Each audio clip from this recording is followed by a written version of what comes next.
Bismillahirrahmanirrahim. Assalamualaikum warahmatullahi wabarakatuh. Baik, kembali lagi bersama saya. Kali ini kita akan melanjutkan materi sebelumnya, yaitu mengenai pencemaran lingkungan. Hari ini kita akan membahas mengenai pencemaran udara.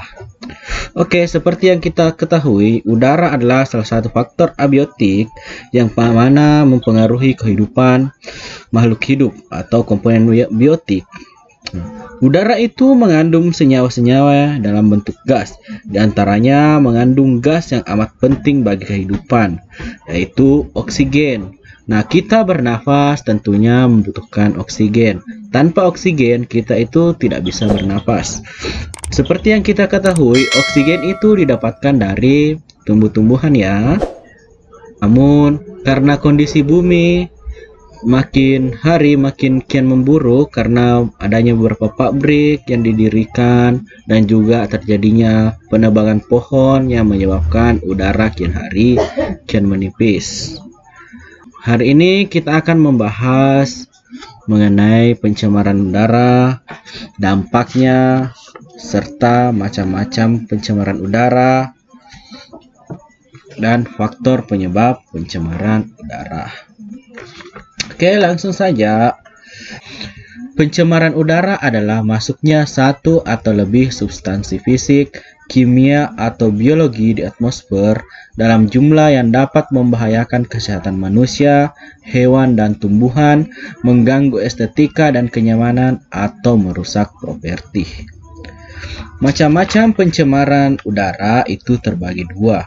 Ada namanya pencemaran primer dan ada pencemaran sekunder. Pencemaran primer adalah pencemaran udara yang disebabkan langsung dari sumber pencemar. Nah, contohnya peningkatan kadar karbon dioksida yang disebabkan oleh aktivitas pembakaran manusia. Pencemaran udara sekunder, pencemaran udara yang disebabkan oleh reaksi antara substansi-substansi pencemar udara primer yang terjadi di atmosfer. Misalnya pembentukan ozon yang terjadi dari reaksi kimia partikel-partikel yang mengandung oksigen di udara. Faktor penyebab pencemaran ini juga terbagi dua.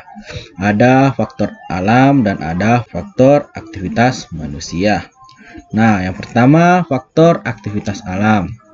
Nah, aktivitas alam yang dapat mencemari udara itu misalnya adanya kotoran-kotoran yang dihasilkan oleh hewan ternak itu mengandung zat metana yang mana dapat meningkatkan suhu bumi dan akibatnya terjadi pemanasan global.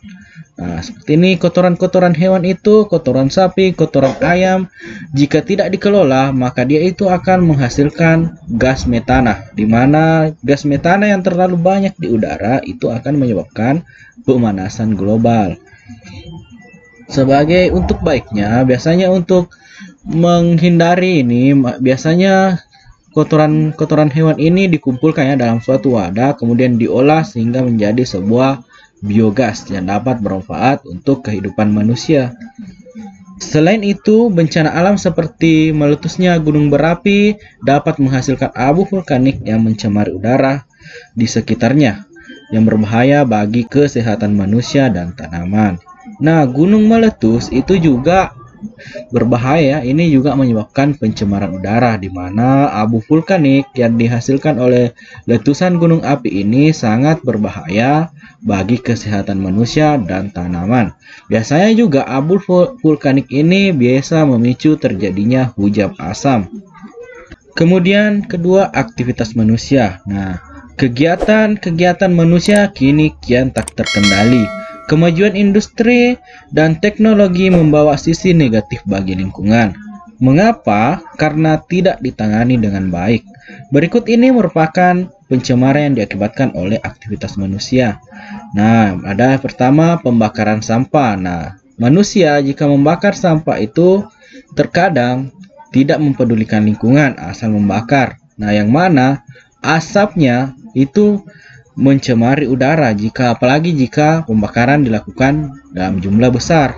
Nah, asap-asap industri yang dibangun tentunya itu asapnya itu dapat menyebabkan pencemaran udara. Asap kendaraan bermotor kendaraan mobil, ini jelas menyebabkan pencemaran. Mana lagi kandungannya, karbon monoksida, karbon dioksida, itu semua menyebabkan pencemaran udara. Kemudian asap rokok. Nah, jelas ya, asap rokok juga itu mengandung zat-zat kimia berbahaya bagi lingkungan.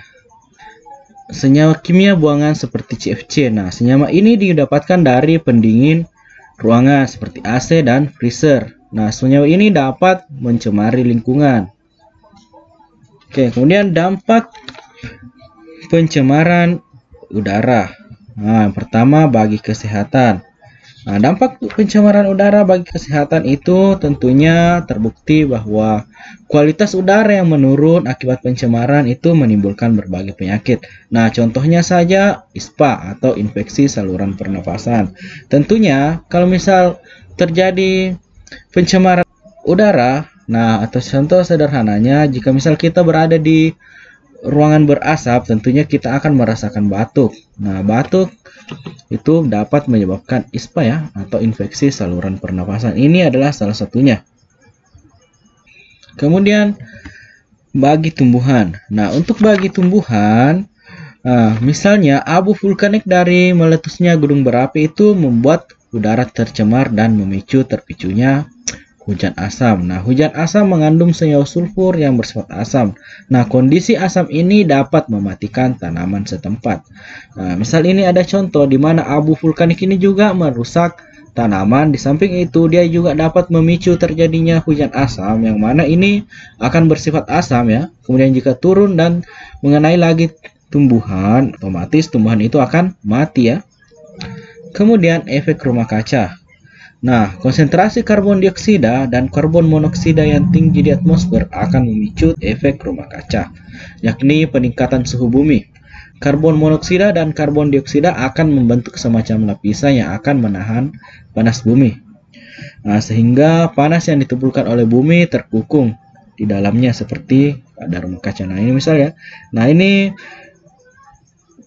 efek rumah kaca ini karbon ini ya, karbon monoksida ini akan merangkap sinar matahari. Nah, sehingga sinar matahari itu terpantul ya di dalam, sehingga terbentuklah sebuah efek rumah kaca seperti ya di rumah di dalam kaca. Kemudian terakhir adanya kerusakan lapisan ozon. Nah, CFC merupakan senyawa yang sering digunakan dalam produk-produk pendingin, freezer, AC, dan aerosol.